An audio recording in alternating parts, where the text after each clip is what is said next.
O ayan. Karami ng bunga ng bayabas.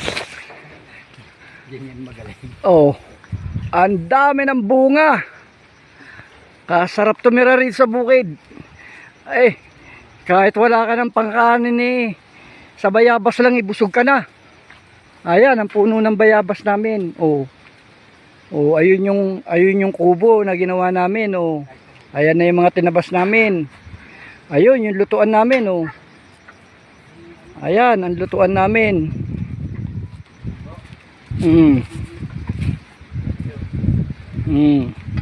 Ayan ang lutuan namin. Bago ito naman yung tinatabas namin, oh. Ayun yung gate. Ayan yung patuto na papunta rin sa baba. Ayan yung tinatabas namin. Ito yung kubong ginawa namin, oh, silungan namin. Na kahit umulan hindi kami mababasa. Bago ayan naman yung puno ng bayabas na hindi na halos mawalan ng bunga. Walang katapusang bunga ng bayabas. Idadala ko nito ang asawa ko at paborito ito ng asawa ko kahit galit sa akin yun eh. May pasalubong ako sa kanyang bayabas bati na kami noon. Saan ka pa? Ayan pa yung kasukal-sukal na lilinisin namin, oh. Ayan yung mga puno ng nyug. Ayun, ayan yung corn beef, oh.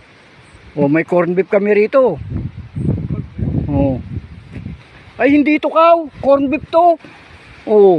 Ayan yung corn beef namin kulay puti. Ayun yung mga sagingan.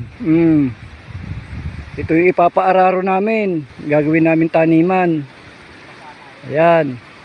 Gandun, ayun pa yung isang corn beef namin nakaupo, oh. Ayan.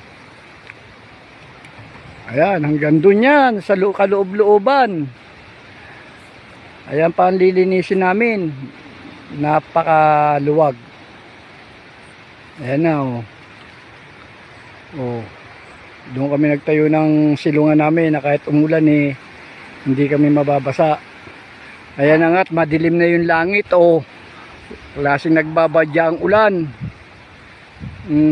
Ang lakas ng simoy ng hangin. Ayan. Siya. Kung sumama sana yung mga apo ko tuwan-tuwa sila sa pagpanik nitong bayabas na to. Napakaraming bunga. Ayan, aabutin mo lang, dito ka sa baba, aabutin mo lang yung mga bunga, daming bunga niyan.